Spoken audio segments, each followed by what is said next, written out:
July 1991, a deceased woman was discovered in room 121 in the now demolished Whitehall Motel in El Dorado, Arkansas. Identification found with her was listed as Cheryl Ann Wick, which was later discovered to be one of her many aliases. She used many different names, such as Mercedes, which is how her friends at the time of her murder knew her, Cheryl Ann Wick, Kelly Lee Carr, Kelly Carr, Shannon Wiley, Cheryl Kaufman, and Sharon Wiley. Unable to determine her true identity, she became known as Dorado Jane Doe. She was known to have lived in many different states before her death. As she moved around, Dorado Jane Doe gave various versions of her past, making it difficult for anyone to help law enforcement determine who she really was. Many people, including forensic specialist Yolanda McClary, was dedicated to solving this mystery in order to give Dorado Jane Doe her actual name back. In 2019, using genetic genealogy, a second cousin of the Jane Doe was discovered living in Alabama. The cousin did not recognize Kelly, but stated she resembled members of the family. Then on May 24, 2022, 31 years after her murder, her identity was finally announced to be a 23-year-old woman named Kelly. Her last name was not released out of privacy for her family. Kelly was born in 1968 in Virginia. Her mother's name was Brenda, and Kelly's father turned out not to be her biological father. Kelly never knew her biological father, and it's likely her father never even knew of her existence. Her mother and stepfather divorced in 1972 when Kelly was just 4 years old. 2 months later, her mother remarried a man who became very abusive to Kelly and her younger sister. After 7 years of marriage, her mother divorced and once again quickly remarried. While they were married, she allegedly had a baby girl that she gave away to nearby farmers. Her third husband killed himself just a few months after they married. For the next 2 years, Kelly lived with her mother and younger sister in Charlottesville, Virginia. Meanwhile, her mother collected on a life insurance policy on her third husband and went on vacation to Virginia Beach while her daughters were in the care of their aunt. They ended up remaining with their aunt for the next year and a half because their mother decided to remain in Virginia Beach. When Kelly was 15 years of age, her mother requested for her aunt to send her and her sister to Virginia Beach to live with her. However, only Kelly ended up going. She soon dropped out of school and began working at a jewelry kiosk on the beach. During that summer, they moved several times. Kelly reportedly had a drug addiction that landed her in rehab at the age of 18. At this point, she was living in Florida, and instead of returning to her mother after rehab, she went to Texas to live with another aunt. Her aunt was surprised to find out that Kelly had been dancing at clubs and had a fake ID with the name Cheryl Wick on it. While in Dallas, she was arrested for prostitution and met a man by the name of James McAlpin. He was allegedly a pimp who put Kelly in the emergency room multiple times following domestic violence. After leaving Dallas, she traveled to Shreveport, Louisiana, before going to El Dorado in early 1991. She also worked as a topless dancer in Little Rock, Arkansas, prior to her death and was found to have lived with a family in Irvine, Texas. In June 1991, Kelly left McAlpin and moved in with a girlfriend, but McAlpin continued to contact and threaten her. On July 10, 1991, McAlpin managed to lure Kelly to a motel with the promise of money. While there, he would murder 23-year-old Kelly and later be convicted of the horrific crime. A neighbor had witnessed the altercation when he stopped by the room. He saw Kelly trying to flee the motel, but McAlpin dragged her back into the room. The neighbor then heard a gunshot and saw McAlpin flee in his vehicle. None of her family knew that she had been murdered and had no idea where she was for the next 3 decades.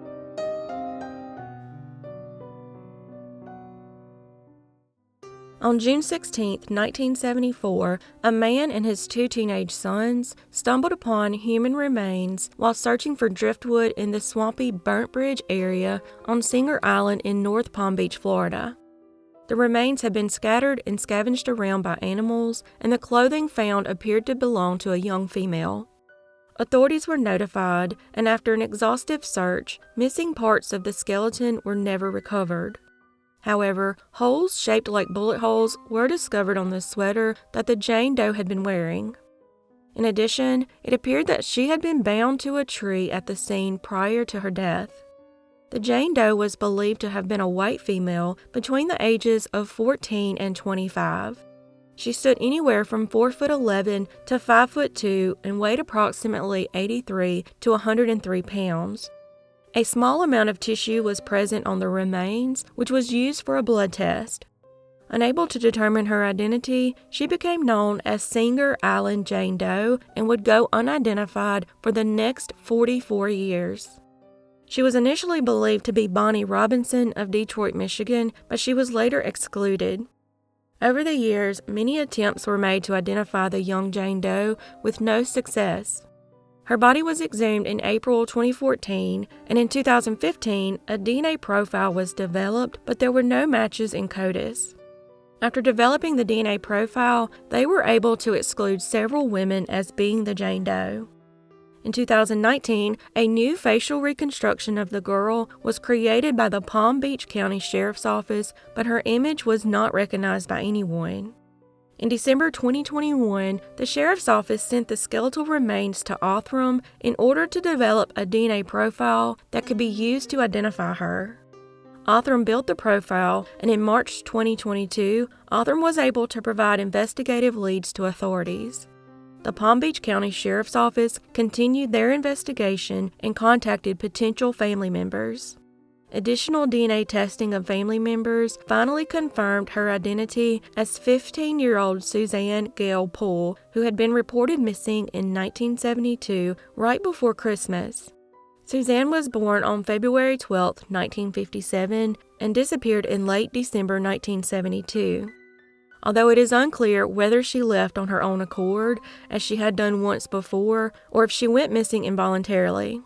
Suzanne was also known for hitching rides with strangers. She had lived in a trailer park in Broward County with her dad, mom, and a couple of brothers. When she disappeared, she left behind her clothing and pocketbook at a friend's apartment where she occasionally stayed. She was reported as a missing person soon after, 2 years before her remains were found.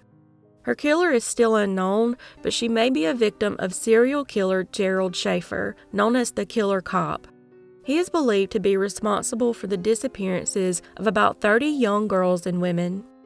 However, it is worth noting that Schaefer was known to kill his victims in pairs, and no additional victim was accounted for at the crime scene. Schaefer did, however, work as a sheriff's deputy in the same city that Suzanne disappeared from, and she was consistent with his choice of victims. Just months before Suzanne went missing, Schaefer encountered 2 teenage hitchhikers named Nancy Trotter and Paula Wells while he was on police duty.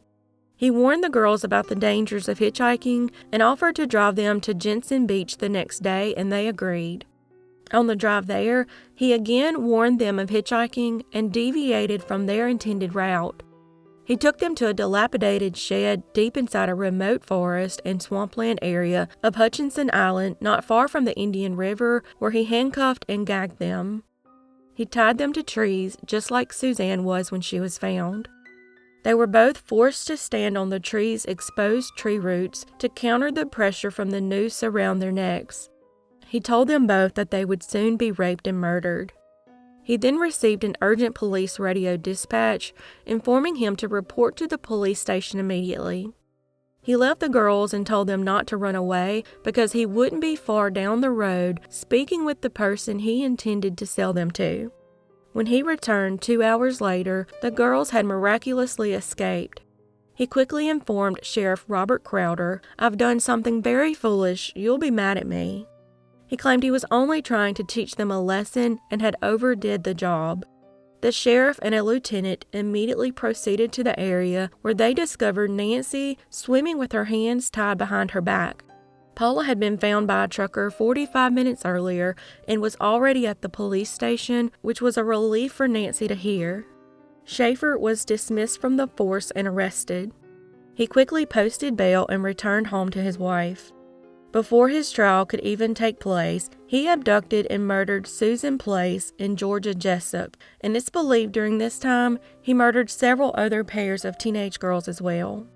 His crime spree spanned from 1969 to 1973, and he was eventually arrested and convicted of the murders and mutilation of 17-year-old Susan Place and 16-year-old Georgia Jessup. In December of 1995, he was stabbed to death while incarcerated by a fellow inmate.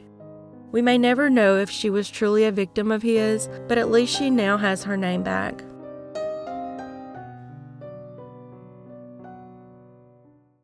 On July 7, 1994, a woman hiking with her family in Montrose County, Colorado, stumbled upon a human skull. Authorities were notified, and upon investigation, additional human remains that were damaged and scattered by animals were discovered.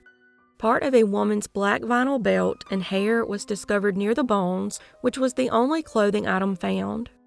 The remains were located near the Smokehouse Campground on U.S. Forest Service Road 402 in an area known as Windy Point.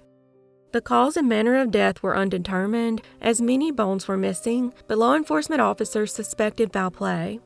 Investigators believe the woman was killed at another location, brought to Windy Point possibly in the fall of 1993, and then covered with tree limbs to conceal her whereabouts. Pathology reports estimated she had died about a year prior to her discovery. A reconstruction of what she may have looked like in life was recreated, but they were unable to determine her identity, and she became known as Windy Point Jane Doe. Her identity would remain unknown for the next 28 years. In 2008, a forensic pathologist submitted bone, dry tissue, and hair fragments to the CBI in hopes of obtaining a DNA profile. However, he noted in 2008 that he had nothing to which those samples might be compared for purposes of identifying the decedent. He then appealed to the public for any information that may be helpful in identifying the Jane Doe. A second facial reconstruction was created in 2012, which also resulted in no further information. In 2020, her DNA was submitted in hopes of performing familial DNA testing. In 2021, analysts prepared the sample, although degraded, to additional forensic testing with hopes of using forensic genetic genealogy. Although tedious, it was successful. In April 2022, after letting her surviving sister know, an announcement was made that with the use of genetic genealogy, DNA, and dental records, her identity was revealed to be Susan Hobbs. Susan was born in 1949, and her family last heard from her in late May of 1993. She was a nurse that had lived in California since the age of 11, but moved to an apartment in Shelton, Washington in late spring or early summer of 1991 at the request of a friend who might have been her roommate in California. Susan then bought a trailer in Spanaway and moved in with the same woman in September or October 1992. In 1993, a male acquaintance joined the women at the home. Then 45-year-old Susan kept in regular contact with her family through letters, expressing excitement about owning a home and sharing future focus plans. But when the landlord of her mobile home park came by at the start of June to collect rent, he found the door standing open, debris inside, and drawers pulled open. It was later learned that Susan and the other two had up and left in the middle of the night. Susan's aunt and uncle, who also lived in Washington, knew something wasn't right. Susan wasn't the type to just leave and was not known to have a high-risk lifestyle. Her family scoured the area in which she was last seen, knocking on doors and finally receiving some information that was, as they said, concerning to them, really concerning. The family at one point placed a classified ad, hoping to provoke a response from her, had she been around to see it. The ad stated her father was critically ill and asked her to call collect. Her aunt and uncle filed a missing persons report in Washington on August 9, 1993, a report that was apparently cleared for unknown reasons in 1994. Fast forward to early 2003, private investigator Amy Johnson began diligently working pro bono on her case when Susan's aunt and uncle presented her a detailed file containing all the information they had on Susan and her disappearance. Through her extensive work, Johnson learned about the man who had joined Susan and the other woman at the trailer in March of 1993. It was strongly believed that Susan would not have left her new home voluntarily. In the interest of the active investigation, Johnson could not publicly disclose all of the information she developed. Johnson received a call from Colorado letting her know that it was discovered that remains found in Colorado indeed belonged to Susan Hobbs. Johnson stated that Susan was described as sweet, kind, generous, and caring, but she was naive, shy, and introverted and did not make friends easily and got tangled up with the wrong people. Hopefully, we will at some point find out details that led to her untimely demise, but as for now, at least she has her name back and her family has some sort of closure.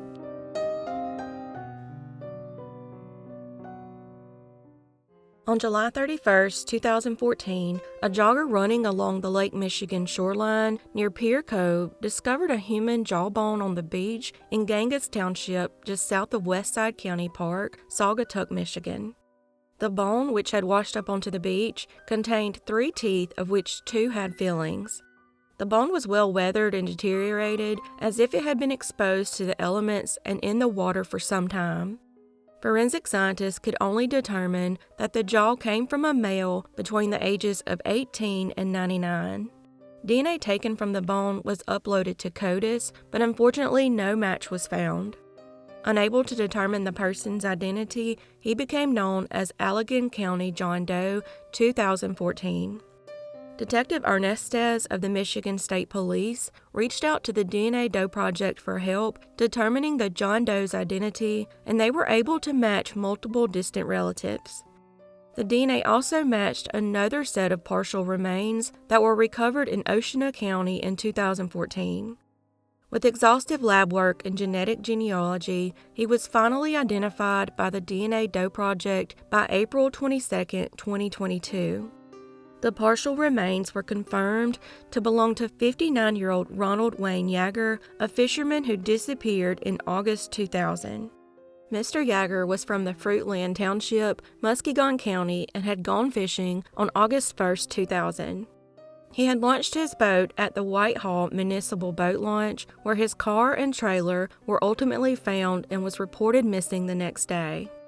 Mr. Yeager had presumably drowned, but searches by the U.S. Coast Guard were never able to locate him.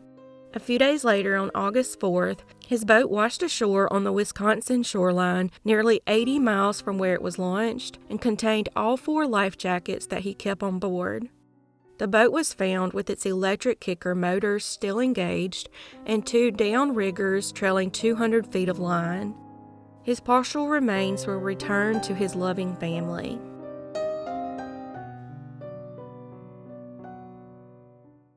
On November 6, 1980, a burning body was discovered near Interstate 80 in Wolf Creek Township, Pennsylvania.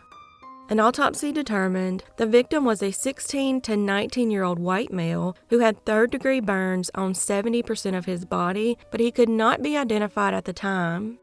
In 2007, a DNA profile was obtained with evidence collected 27 years earlier. Fast forward another 12 years, using advancements in technology, the victim's DNA profile was sent to Parabon Nanolabs for DNA phenotype testing and a genetic genealogy screening. A first cousin of the victim was identified and contacted, which led to the identification of the Jane Doe. His real name was Edwin Rodriguez, who was from Chicago, Illinois. Further investigation identified a family friend named Nestor Quintanall. It was discovered that Quintanall and 18-year-old Edwin had left Chicago for Florida in the fall of 1980. After they left, Edwin's family never heard from him again, and Quintanall returned without Edwin, strangely denying he was ever even with him. Quintanall would later be arrested in 1993 on an unrelated charge for an assault with a deadly weapon. During the investigation, it was determined that Quintanall killed Edwin after leaving Chicago together. The DA announced in May 2022, 42 years after the murder, that had Quintanall not died in Florida in 2002 at the age of 71, he would have definitely faced homicide charges. Unfortunately, details are light, but it would be interesting to know how they determined Edwin was murdered by Quintanall, especially since traveling from Chicago to Florida does not even remotely require going to Pennsylvania where his body was found. As a result of the positive identification, Edwin's remains were returned to his family in Chicago, officially closing the case.